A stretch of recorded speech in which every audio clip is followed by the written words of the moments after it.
জীবনে প্রথমবার ভোট দিতে যাব, আমার মতো কে কে আছেন যে এবার প্রথম ভোট দিচ্ছে? জীবনে প্রথমবার যেহেতু এটা আমার ভোট, তাই একটু সাজুগুজু করে তো যেতেই হয়। সুন্দর একটা নতুন শাড়ি বের করে নিয়েছি, এই শাড়িটা পরে সুন্দর একটা মেকআপ করে ভাবছি ভোট দিতে যাব। ভোট দিতে যাব আর মেকআপের ফুল ভিডিওটা না দেখে কেউ যাবেন না। কাকে ভোট দিব নিজে জানি না, যাই হোক আগে রেডি তো হয়নি, তারপরে ওখানে যে ভাবা যাবে কাকে ভোট দেওয়া যায়। তবে ভিডিও শেষে আপনাদেরকে বলে দিব কাকে ভোটটা দিয়েছি। আর আপনারা সবাই কমেন্ট করতে ভুলবেন না যে কে কাকে ভোট দিয়েছেন। এইবারকার ভোটটা নিয়ে সবাই দেখছি অনেক বেশি উৎসাহিত, সবাই তাদের পছন্দের জামা কাপড় পরে সাজুগুজু করে কিন্তু ভোট দিতে যাচ্ছে। সবার দেখেই কিন্তু আমার অনেক বেশি শখ হয়েছে যে আমিও সাজুগুজু করেই ভোট দিতে যাব। আমার মতো এত সুন্দর করে সাজুগুজু করে কে কে ভোট দিতে গেছেন সকাল সকাল? আমি তো রাত্রে ঘুমাতেই পারছিলাম না যে কখন সকাল হবে আর কখন সুন্দর করে রেডি হয়ে ভোট দিতে যাব। আপনারা কি এতক্ষণ পর্যন্ত সত্যি সত্যি ভেবেছিলেন আমি এতগুলো সাজুগুজু করে ভোট দিতে যাচ্ছি? আসলে এমন কোনো কিছুই না, আমি ভোট দিতেই চাইনি, কারণ আমার ভোট আমার বাবার বাসায় আর আমি কিন্তু শ্বশুর বাড়িতেই আছি। একটা মেকআপ ভিডিও করাই ছিল, তাই ভাবলাম আপনাদের সাথে একটু প্র্যাঙ্ক করি। কালকে থেকে ফেসবুকে ঢুকলেই দেখছিলাম সবাই দেখছি তার পছন্দের জামা কাপড় বের করছে, কোনটা পরে ভোট দিতে যাবে না যাবে, তাই ভাবলাম এটা নিয়ে একটা ভিডিও করে ফেলি। যদিও তারাও মজা করে ভিডিওগুলো করেছে, তাদের সাথে আমিও একটু মজা করলাম। আলমারিতে একটা নতুন শাড়ি ছিল,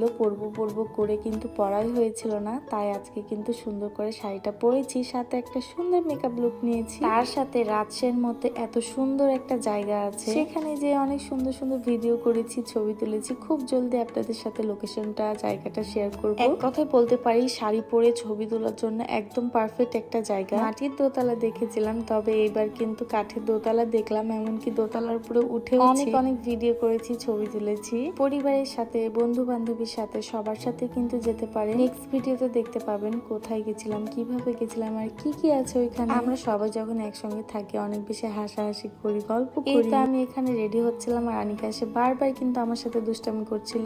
আমরা সবার সাথে এমন ভাবে মিলেমিশে থাকি, কেউ বুঝতেই পারবে না আমি তাদের মামি হই। তবে মামি বলে তো কেউ আমাকে ডাকে না, সাদিমা বলেই সবাই ডাকে। সবাই আমরা মনে হয় একে অপরের বান্ধবী। বান্ধবীদের সাথে যতটা বেশি মজা না করেছি, আমার ভাগ্নিদের সাথে আমি তত বেশি মজা করি। কেন জানি সবাই আমাকে অনেক বেশি ভালোবাসে, আমার সব কথা শুনে। এমনকি আমরা কোথাও গেলে সবাই কিন্তু একসাথেই যাই। মেকআপ ভিডিও করতে ভালো লাগে, তবে আমার মেয়ে কিন্তু মেকআপ ভিডিও করার সময় অনেক বেশি দুষ্টামি করে, অনেক বেশি জ্বালায়। শেষের দিকে কিন্তু আমি সম্পূর্ণ মেকআপ ভিডিওটা নিতেই পারিনি, কারণ অনেক বেশি সবাই অনেক দুষ্টামি করছিল। এই তো হচ্ছে আমার ফাইনাল লুক, কেমন হচ্ছে সবাই কমেন্ট করে জানাবেন। আর আপনাদেরকে একটু বোকা বানানোর জন্য সরি। কম খরচে যদি বান্ধবীদের সাথে সুন্দর একটা জায়গায় যেতে চান, সুন্দর সুন্দর ছবি ভিডিও তুলতে চান, অবশ্যই কালকের ভিডিওটা দেখবেন, তাহলেই বুঝতে পারবেন একটা দোতলা কাঠের বাড়ির ভিতরে কত সুন্দর করে ছবি ভিডিও তোলা যায়। তবে আজকের ভিডিও আর বড় করছি না, দেখা হবে নতুন কোনো একটি ভিডিওতে। সবাই ভালো থাকবেন, সুস্থ থাকবেন, আল্লাহ হাফেজ, আসসালামু আলাইকুম।